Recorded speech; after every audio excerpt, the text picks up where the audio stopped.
আসসালামু আলাইকুম। সবাই কেমন আছেন? আশা করি সবাই ভালো আছেন। আমরা আল্লাহর রহমতে ভালো আছি। তো আপনারা দেখতে পাচ্ছেন আজকে ওয়েদারটা অনেকটা সুন্দর।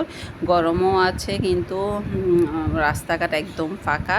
কোনো জ্যাম নেই, কোনো কিছু নেই। আপনারা গেস করে বলুন তো আমি কোথায় যাচ্ছি? ওই তো আমি কিছুক্ষণ পরে আপনারা দেখতে পারবেন আমি কোথায় যাচ্ছি বা গিয়েছি। হঠাৎ করে প্ল্যানে বোনের বাসায় যাওয়া। দেখতে পাচ্ছেন আপনাদের সাথে আজকে আমি সেই ব্লগটাই শেয়ার করছি। আশা করি আজকের এই ব্লগটা আপনাদের কাছে ভালো লাগবে। ভালো লাগলে অবশ্যই লাইক, কমেন্ট অ্যান্ড শেয়ার করতে কিন্তু ভুলবেন না। এই তো আজকে আমি চলে যাচ্ছি বোনের বাসা কোনো প্ল্যান ছাড়া। প্রায় 12টা 12:30 বাজে। তো আজকে শুক্রবারের ব্লগটা আপনাদের সাথে শেয়ার করছি।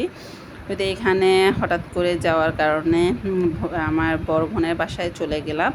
ও চিকেন ফ্রাই করবে, যেহেতু বাচ্চারা আছে। চিকেন ফ্রাই সবগুলো ম্যারিনেট করে এখন এটা ডুবো তেলে ভেজে নিচ্ছে।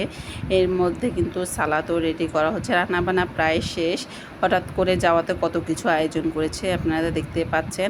এখানে চিকেন ফ্রাই, এখানে চিংড়ি মাছ ভুনা, এখানে ডিমের কারি। আসলে ও করেছে বাসার জন্য, পরে বলতেছে চলে আয় আমার বাসায়।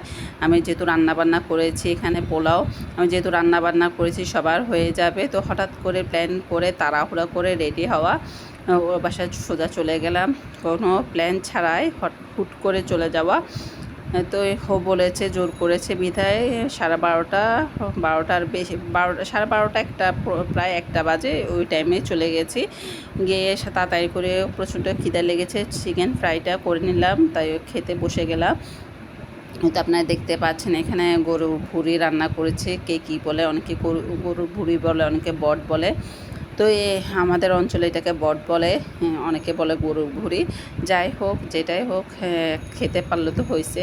তো এর মধ্যে চিকেন ফ্রাই, গরম গরম চিকেন ফ্রাই, এখানে ডিমের কারি, এখানে চিংড়ি মাছ ভুনা, এখানে ছিল সালাদ, সবগুলো মিক্স করা সালাদ। এটা দিয়ে আমরা দুপুরের লাঞ্চটা সেরে নিলাম।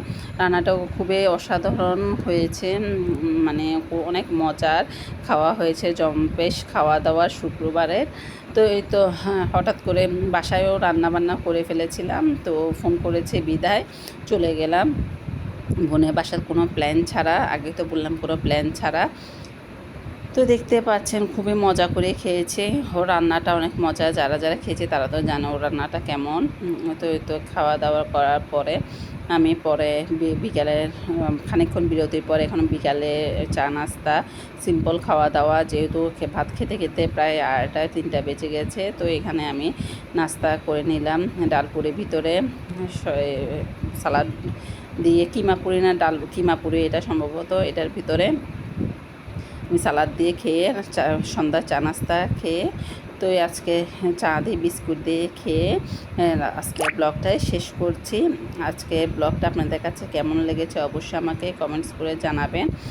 সবাই ভালো থাকবেন, সুস্থ থাকবেন, আমাদের জন্য দোয়া করবেন। আর দেখতে পাচ্ছেন চায়ের কালারটা কতটা সুন্দর হয়েছে। সবাই দোয়া করবেন আমাদের জন্য। আসসালামু আলাইকুম।